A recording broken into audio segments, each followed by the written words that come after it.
Graça e paz, família, graça e paz, meu querido amigo, graça e paz, meu amado irmão. Gratidão damos a Deus pela oportunidade, aproximadamente 2 horas da manhã do dia 25 de setembro de 2024. A oportunidade nos foi dada e nós estamos aproveitando outra vez, né?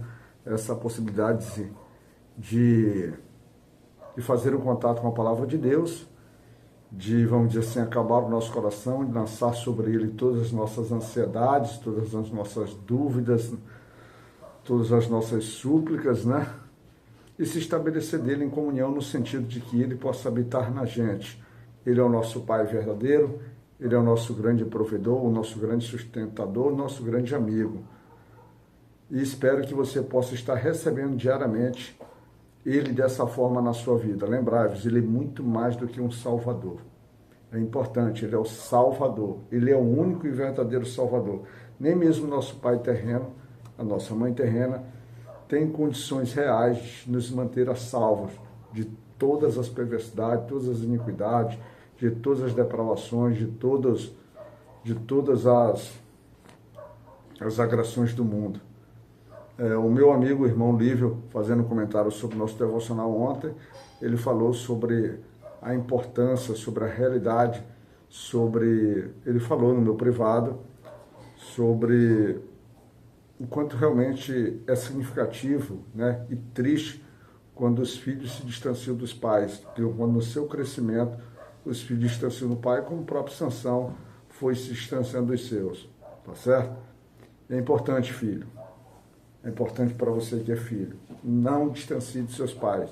Os cabelos brancos, o corpo curvado, o corpo cansado, as mãos calejadas do papai e da mamãe aí, né? Aquele olhar já não tão, vamos dizer assim, eficiente, mas são eles. São eles que são conselheiros, são eles que são amigos, são eles que são, vamos dizer assim, pontos de apoio e verdadeira fonte de amor e de preocupação com tua vida.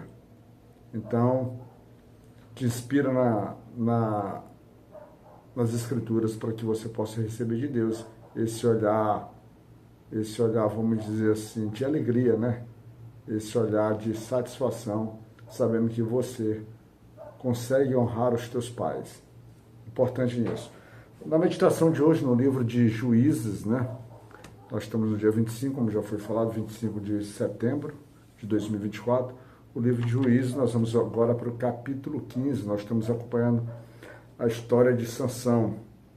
E no capítulo 15, eu vou destacar o versículo 2, que diz assim: porque disse seu pai, por certo dizia eu que de todo o aborrecias, de sorte que a dei ao teu companheiro, porém não é sua irmã mais nova, mais formosa do que ela, toma, pois, em seu lugar. Eita, Sansão! Sansão, outra vez, né? Nós estamos acompanhando a história de Sansão e já não há mais dúvidas para você que Sansão é um homem que está sendo levantado, né, por Deus para começar a libertar os filisteus. E o mais importante que a gente nunca pode perder em mente é que Deus estabelece que ele procurava ocasião para colocar, por exemplo, Sansão contra os filisteus. Essa é a história primária de Sansão. Sansão, ele nasceu para entrar em contenda, em conflito com os filisteus. A questão que a gente vai se perguntando, né, de acordo com vamos dizer assim, a história que vai sendo contada, porque já que Sansão foi separado para o Senhor como nazireu, é se Sansão faz isso da forma correta. As ocasiões são feitas, e mais uma vez ela é feita aqui. Se você lembrar, Sansão escolheu uma mulher que lhe agradava aos olhos. Ele não perguntou para ninguém, ele simplesmente olhou. De alguma forma essa mulher deveria ser formosa, né? Aos olhos do mundo, atributos que deveriam chamar a atenção, vamos dizer assim, despertar em qualquer homem desejos extremamente carnais, extremamente lascivos, deveria ser dessa forma. Então ela deveria ser uma mulher que pontuava o seu corpo, né? Que destacava, vamos dizer assim, as características do corpo masculino, mas que muito provavelmente não despertava neles sentimentos, emoções, habilidades, no sentido de despertar paz de espírito. Então ele escolhe essa mulher. E durante o processo que ele vai estabelecer ali as festas de casamento, a certeza, o compromisso, durante todo o processo, durante as festas dos 7 dias ali, que seria a consumação, ele se desentende porque ela conta o seu segredo para os seus, vamos dizer assim, conterrâneos, e coloca Sansão numa situação delicada. Sansão, por sua vez, fica chateado, e quando a gente volta lá no versículo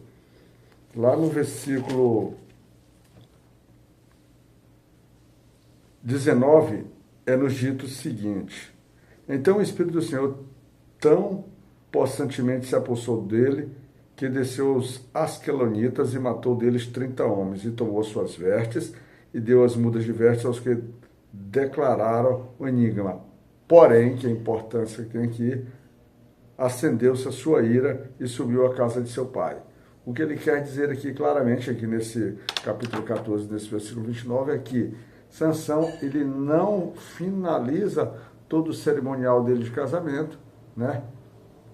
Que seria aquele processo de ficar com a mulher ali, dentro dos rituais daquelas famílias, daquele povo. Ele não finaliza, ele se levanta quando fica chateado e volta para casa de seus pais. Nós dissemos que Sansão havia se distanciado, mas aí mostra uma outra característica: quando os filhos se distanciam, quando os filhos começam a bater cabeça, quando os filhos começam a se dar mal, que ele lembra da casa do papai. E quando eu falo papai aqui, não entenda simplesmente o nome pai ou masculino, pai no sentido geral, pai e mãe. Vou voltar para a casa do papai, vou voltar para a casa da mamãe, e aqui me deixa um probleminha, me deixa uma coisa: quando a gente compara essa situação aqui de voltar à casa do papai, voltar à casa da mamãe, eu me preocupo, porque hoje os tempos modernos, os pais, quando estão estabelecendo, por exemplo, que os seus filhos vão construir suas relações, quando eles participam de todo o processo para que os filhos casem, em especial as filhas, eles já chegam, olham o paizinho e a mãezinha, principalmente o pai, pega na mão da filha e diz assim: filhinha, olha, se não der certo, você tem casa do papai, tá bom? É só voltar. Parece uma frase bonita, parece uma frase bacana, parece uma frase edificante, uma frase que dá segurança para a filha ou para o filho, mas eu acho que o pai e a mãe, nesse sentido, quando dá esse tipo de conselho, agora voltando pela primazia do comentário do meu amigo, irmão Lívio, quando diz que, por vezes, a gente como pai pode também não dar o melhor conselho, não estar preparado, não estar apto para dar um conselho, ou seja, também errarmos no conselho que damos. Eu não digo que, nesse caso, os pais erram, mas esse amor, essa demonstração de amor, essa demonstração de cuidado, essa demonstração de afeto, pode ter um resultado reverso na vida dos filhos e das filhas, que por vezes, quando começa a dar aqueles famosos problemas no casamento que vão dar, desentendimento, impaciência, várias situações que elas deveriam ser trabalhadas com muita calma, isso quando não é um processo de violência entre esposa e marido, eles às vezes, por tudo, querem largar suas casas, porque eles têm a segurança que tem que voltar para a casa do papai. A palavra de Deus diz que quando Cristo está indo no processo, retornando para a casa de seu pai, o Senhor diz assim: estou indo para a casa do meu pai para preparar-vos morada, para preparar morada para a gente. Mas isso não quer dizer necessariamente que nós devemos retornar à casa do nosso pai, nossa mãe, terrenos, de qualquer forma. Porque quando nós saímos para a construção da nossa família, nós temos que fazer dar certo, porque nós assumimos um compromisso, principalmente quando fazemos isso de forma correta, através do casamento diante da autoridade, diante das autoridades que são os homens, e que é solidificado, representado e abençoado por Deus. Nós fazemos um compromisso, uma aliança com o próprio Deus, e é importante darmos certo, sabendo que teremos dificuldade. Então essa frase pode por vezes tal. Então, voltando um pouquinho, Sansão resolve voltar à casa dos pais. E agora ele faz um processo inverso. Aí ele faz um processo inverso. Em algum momento ele já está ali um pouco mais calmo, um pouco mais mas a vontade, a sua ira já se dissipou, ele resolve voltar para a casa da sua mulher. E aí, quando você vai no versículo 1 desse capítulo, diz assim: aconteceu depois de alguns dias que na cega do trigo Sansão visitou a sua mulher com um cabrito e disse: entrarei na cama da minha mulher, porém o pai dela não deixou entrar. Ele volta, é carinhoso, volta com presente, volta querendo agradar, mas encontra o pai da menina, porque não reconhece em Sansão agora a autoridade de marido, porque a mulher de Sansão agora é mulher de um outro homem. E aí a gente volta lá no comecinho de novo, lá no capítulo 14, quando fala que diz que Deus procurava ocasião para que Sansão se colocasse contra os filisteus e a libertação do povo de Deus começasse a acontecer.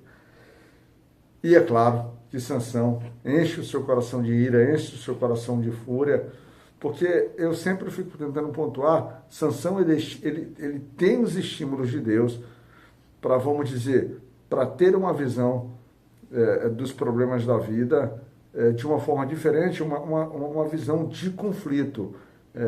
A palavra de Deus é amor, a palavra de Deus é segurança, a palavra de Deus estabelece paz, a palavra de Deus hoje, dentro para a gente que é a igreja, estabelece sobre comunhão, estabelece sobre perdão, estabelece muita coisa, mas Sansão, o propósito dele não era exatamente esse.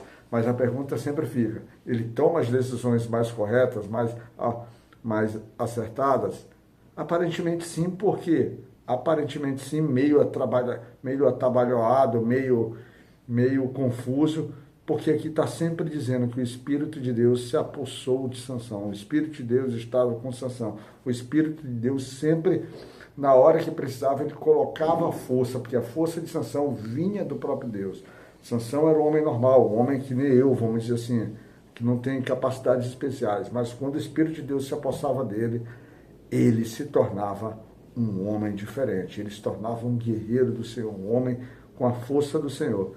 E aí, Sansão, aqui no discorrer de toda a história, ele agora se coloca contra os filisteus, ele faz arquiteta um plano, ele pega 300 raposas. Eu fico pensando, como Sansão capturou 300 raposas? Como é que se deu isso? Quanto tempo foi que aconteceu? Porque é um negócio meio maluco, confuso, mas ele consegue pegar 300 raposas, amarra tições que são tochas nas caudas das raposas, solta essas raposas entre as plantações, vamos dizer assim, a cega dos filisteus, que incendeia tudo, e isso também desperta fúria no povo, para quem Sansão foi levantado para levantar conflito e fúria.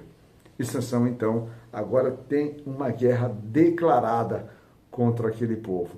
Mas Sansão muito claramente tenta se justificar a si mesmo e diz o seguinte, lá no versículo 3 do capítulo 15, ele diz: então Sansão disse acerca deles: inocente sou esta vez para com os filisteus, quando lhe fizeram algum mal. Ou seja, justamente, Sansão ter sido tirado do direito, ter sido rejeitado, ter sido, vamos dizer assim, preterido pelo pai da filha filisteia, da mulher filisteia, Sansão se levanta contra todos eles. Mas observe que Sansão não se levanta efetivamente contra o pai dela, se levanta contra todos, porque agora ele entende que todos estão contra eles. E de fato, todos estão contra Sansão, porque nesse processo, os filisteus agora se levantam para ir buscar Sansão.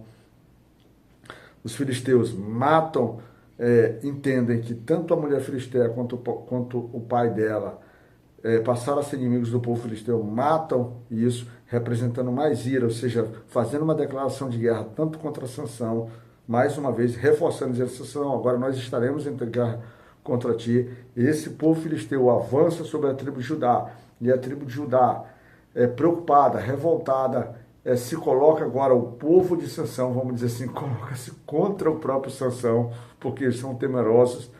Quando vê o desafio, não consegue chegar Sansão, libertador, não consegue chegar em Sansão, alguém que efetivamente tenha poder para libertá-los. Então, meio que num acordo com Sansão, amarra Sansão e apresenta para os filisteus, dizendo simplesmente que o povo judeu não mataria o seu próprio irmão, mas colocaria ele na mão dos filisteus, que certamente o levaria à morte. E lá, mais uma vez, Sansão dentro da glória, do poder, dentro daquilo que Deus prepara para a vida dele, mais uma vez imbuído de força. A Bíblia aqui mais outra vez traz uma história fantástica, pega uma queixada de ossos de jumento lá e fere 1000 homens, ferir no sentido de mata 1000 homens, vamos dizer assim, com osso de jumento, uma queixada de jumento, uma carcaça de jumento, ele consegue matar 1000 homens. Outra coisa fantástica que só pode vir do poder de Deus, confirmando mais uma vez que as ações de Sansão, apesar de aparentemente atrapalhadas, as ações de Sansão, elas são sempre validadas de Deus. Mas há um grande problema, há uma grande diferença entre essas batalhas que Sansão enfrenta quando, por exemplo, quando você pega Josué, as batalhas astrais. Ele não glorifica o Senhor, ele não para em momento nenhum para agradecer a Deus, ele não dedica suas vitórias, ele não clama ao Senhor, ele simplesmente vai lá, sem mesmo compreender, mesmo que o Espírito de Deus venha sobre ele não busca essa compreensão, esse entendimento, ele simplesmente faz. E aí, isso vai mostrando o quanto Sansão, apesar de estar sendo usado por Deus, ele de certa forma, ele é inconsequente nas suas ações, porque ele não há essa relação de dependência, de confiança e de aceitação que realmente, mesmo tendo sido instruído adequadamente pelo seu pai e pela sua mãe na caminhada. E aí Sansão se vê nesse cenário agora que tem uma briga constante. E agora não tem mais para onde sair. E a luta, como é grande, a luta é desgastante. E aí Sansão termina aí ele a partir do versículo 18, dizendo que a luta foi tão desgastante que Sansão, no seu cansaço, está extremamente com sede, e ele declara ao Senhor, no versículo 18, e como tivesse grande sede, clamou ao Senhor, mas ele não clamou ao Senhor pela questão da luta, ele clamou ao Senhor pela sede. Ele disse assim, clamou ao Senhor e disse, pela mão do teu servo, tu deste esta grande salvação. Morrerei eu, pois agora de sede cairei na mão destes circuncisos. E é claro, o Senhor, como está utilizando Sansão, se são instrumento da realização da vontade do Senhor, o Senhor o atende no versículo 19, diz, então o Senhor fendeu a caverna que estava em Leí e saiu dela água, e bebeu, e o seu espírito tornou e reviveu, pelo que clamou o nome, a fonte do que clama, a qual está em Leí até o dia de hoje. Ou seja, o Senhor faz com que sua água de vida, renovando, faz com que ele restabeleça a força, faz com que o seu coração volte ao batimento cardíaco adequado, ou seja, ele descansa no sustento, naquilo que o Senhor tem para todos nós. E aí, a partir daí, nesse processo de guerra, nesse processo agora de revolta, o povo judeu vai olhar em Sansão alguém que vai, não digo governá-lo, mas que vai julgar, né, que vai julgar Israel, ou seja, colocar Israel sobre suas vontades, sobre sua autoridade durante 20 anos. E a história de Sansão, a gente vai dar continuidade, se Deus permitir, amanhã. Então é assim, meu irmão, toma como entendimento que na hora das lutas, até mesmo para que você seja reconhecido pelo seu povo, às vezes o teu próprio povo vai se levantar contra você, porque entende que você é uma pedra de obstáculo na vida. Ou seja, é um processo de compreensão geral em todas as partes, em algum momento. Tanto em Sansão no cumprimento de sua missão, às vezes contra os próprios que serão libertados com ele. E isso eu sempre digo na nossa vida prática. A gente encontra muito disso dentro da nossa própria casa, quando não existe uma compreensão nesse sentido. Quando nós lutamos pela nossa família, mas nossa família está distante de Deus e não entende todo esse processo. Então é preciso estarmos, como Josué disse, eu e minha casa serviremos ao Senhor, para que a gente esteja antenados e edificados, homens sendo sacerdote e mulher edificando sua casa, para que seus filhos possam ser, de fato, a herança do Senhor, vivendo na paz, na proteção e na bênção divina, num caminho reto de retidão e justiça. Graça e paz, que Deus te abençoe e que possa te cuidar, meu irmão.